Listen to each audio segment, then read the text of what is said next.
Homecoming week at Fort Lewis College, lots of activities and festivities, and of course a home football game as the Fort Lewis College Skyhawks get set to take on Colorado Mesa University at noon up on campus.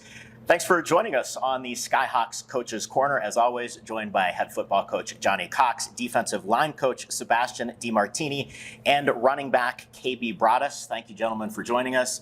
And I just got to say, after we bring Hunter on last show, he's been balling out the last couple of weeks. Yeah. It's good luck charm for him. He just got him some confidence. Yeah. He's always been doing really well, but he's had some great opportunities. Really, really good. So here's my theory. You just need to identify players you need to be key players, bring them in. Yeah. We'll just one line, give them a hard time, let them go, and then see if they ball out. I like it. Next time I'm going to bring the whole team. All right. It's not just key players. It's going to be all the whole thing. Here we go. Scholarship, basically. Yeah, well, how are things going? I mean, it seems like despite being really into the meat of a schedule, you really haven't gotten to enjoy home field all that much yet. This is just going to be home game number 2. Going to be nice. Have you gotten some feedback about parents and alumni and everybody coming back? Yeah, kind of all the things. We're excited about being home. We taking some long bus trips, which are part of the process. Next year we won't have to take those trips. So those teams will be starting out, playing against us. But whenever we're able to just wake up and play in front of our home crowd and not have to travel, there's just extra energy and extra juice. So yeah, we're excited about that. And then with homecoming, there's been a lot of festivities already, planned out. And so I feel like the student engagement's been really good. See, alumni have been at least contacted me and asking for tickets, and it feels like there are going to be a bunch of people back for that too. So there's going to be a bunch of functions coming this week, and I think they're going to be well attended. At least that's how it feels. I do want to say that one of the things that the alumni group reached out to me, they wanted to promote was a tailgate Saturday pregame from 10 until noon. That's just going to be in the parking lot adjacent to the field. Bounce house for the radio guy, live music, food, snacks, all the good stuff. To the point about Hunter, he put in a couple chip shots last week, had a phenomenal booming punt against CSU Pueblo. Kind of disappointing that thing dribbled into the end zone. Oh, no. Total yardage on that was 75 or something like that. But you also got a blocked punt last week. Does it feel like special teams is kind of starting to gel a little bit? Yeah, it's an exciting part of the game. We've been that's our second block punt of the year, so that's really gives us a chance right there to gain some momentum off of those plays like that. And then Hunter's been doing some great ones. I don't know if you noticed that same game back at CSU Pueblo. He had a left-footed, he had to scramble. Left-footed punt out of there. I was like, golly, the kid's athletic. So, you'd hate to be. We don't want to be punting the ball, but at least when he's punting the ball, he's able to do some really good things for us. So. I think after that play, I thought to myself, that might be the only time I've ever seen a punter get a standing ovation. Because he kicked that. He was being in mid-tackle, basically. Someone had his torso wrapped up, and he still got it away. So, yeah, he's been balling out the last couple weeks. Let's go ahead and check our community scoreboard before we talk homecoming football here in Durango. Start things off with Montezuma Cortez. Heat check for Montezuma Cortez. 4 in a row. They're 2-0 in league play now. 51-24 last week over Bayfield. Junior running back Tay Wheat really shouldering the load for them. 359 yards a game on the ground for them. You shake your head. You got your eye on them over there? We know some of the players on that team, so we can't say. I know you can't get into specifics. But we definitely know about the talent there in Montezuma Cortez. How much of your job is just trying to get a feel, keep your finger on the pulse for area talent? I think it's 100% of we have our recruiting broken out in different sections. And me as the head coach, I have Farmington, Durango, Cortez, Pagosa Springs. I have that local area because I want to make sure that anybody that we feel like can help us win, and that's coming from this local area, that they have to have Fort Lewis College as an option. So we highly prioritize our local student athletes. So that's huge on us. And now I have another area in Denver and stuff, but we got to make sure that we take care of home. Yeah. So anyway, Montezuma Cortez playing really well. Farmington playing really well as well. The Scorpions 5-2. They just started league play. They're 1-0 in 6A New Mexico District 2. 49-7 win over West Mesa last week.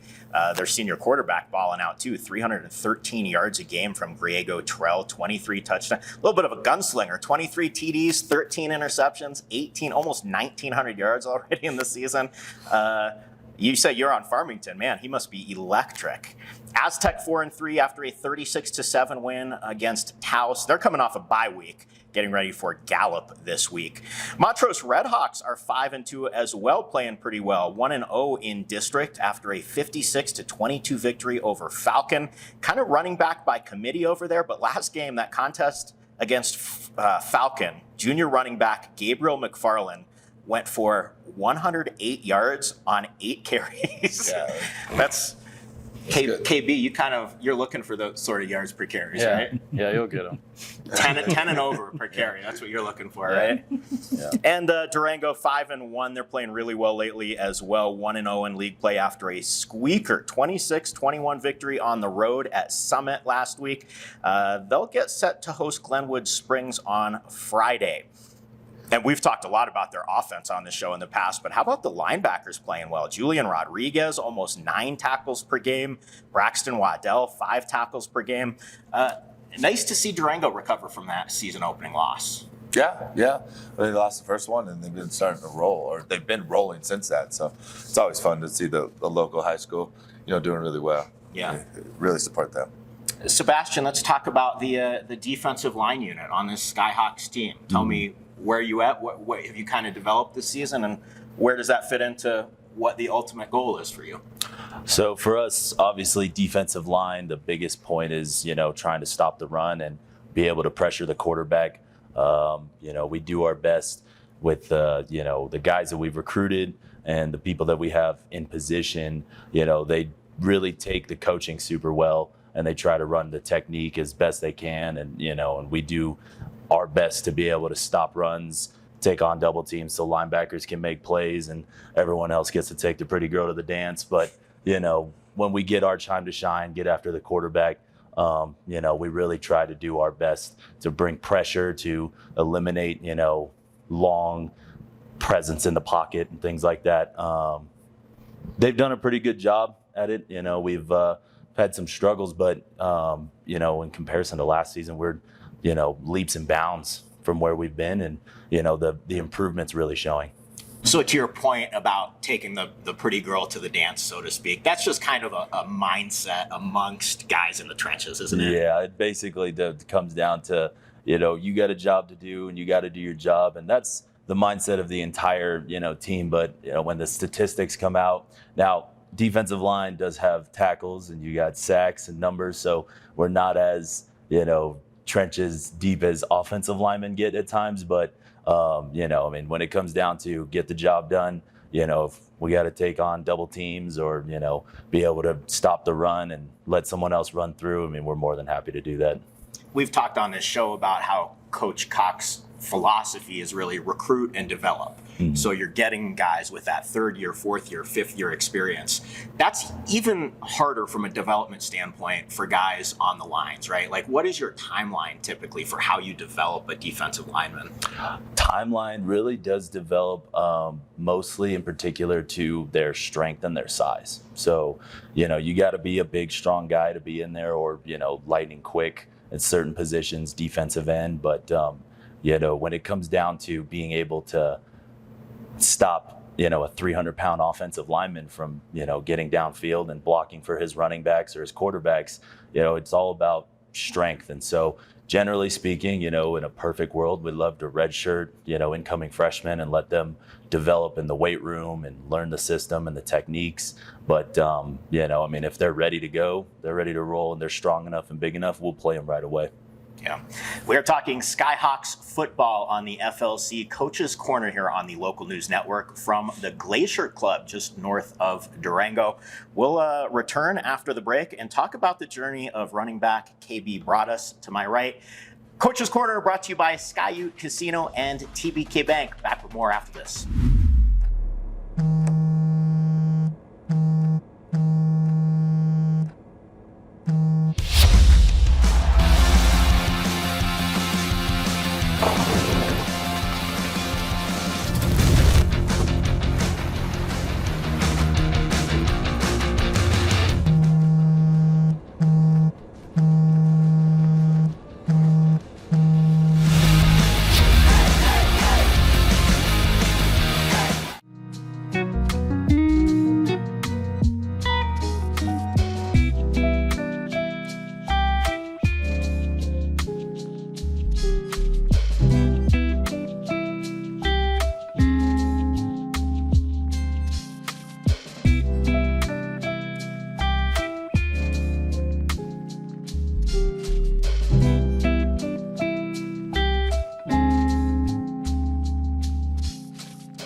Coach's Corner continues from the Glacier Club here in Durango. I do want to remind you that the Prospector Restaurant is now open in the Valley Clubhouse. Here at the Glacier Club, breakfast, lunch, and dinner open to the public. Lots of great options, gluten-free options. We've done a couple shows there, and a great setting as well to enjoy friends, family, drinks, snacks, whatever you please.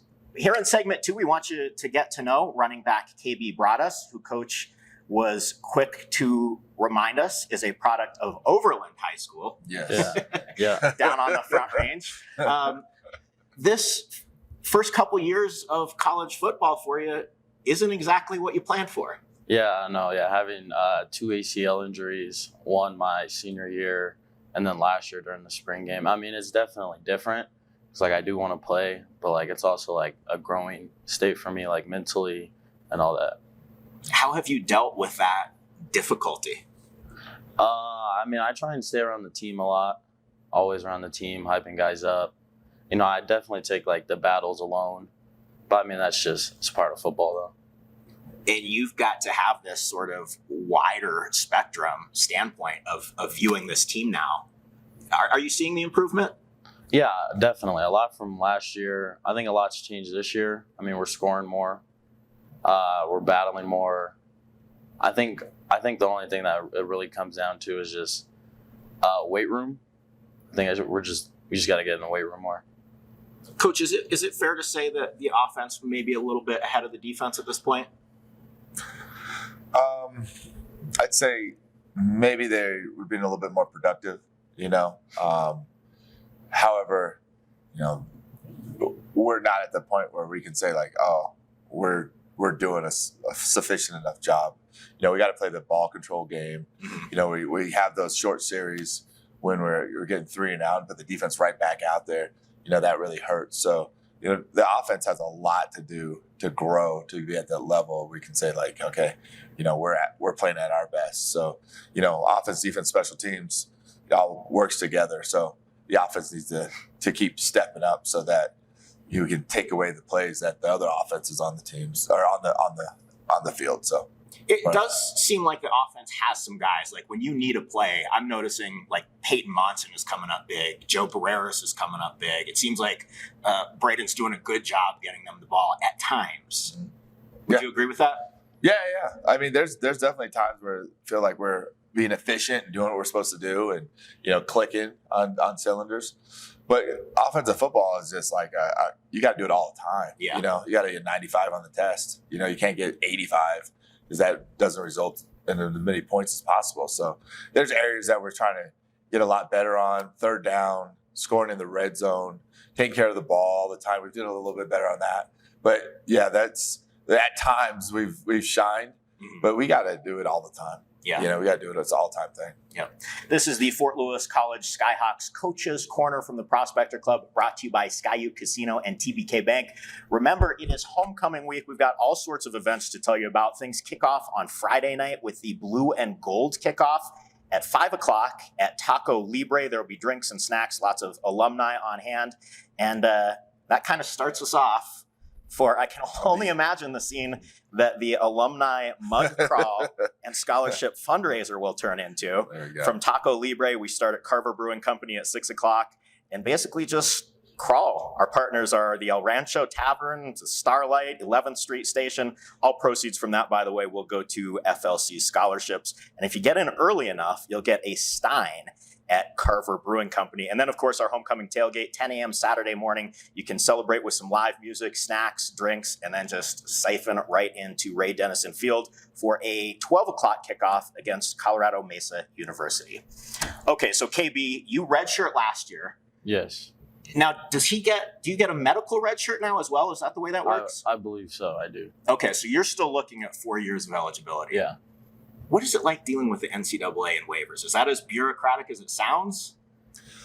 I would say I wish everything was like cut and dry and you knew exactly what you're going to get, you know, in each situation, but you just don't, you know. So the exceptions are the things that we're just kind of wonder about. But with KB's, you know, it's pretty cut and dry what we're going to do with those. It should be. Yeah, it should be. Yeah. I mean, he didn't play, so right. You know, and then you just got to have proof of why he didn't play. Yeah. And so, yeah, they just got to go through the bureaucracy with some of it. But it shouldn't be that tough with his situation. It's pretty clean. But it's when, like, I played one game, I played 3 games, and then he got hurt, and he tried to come back, and it's just like all those things.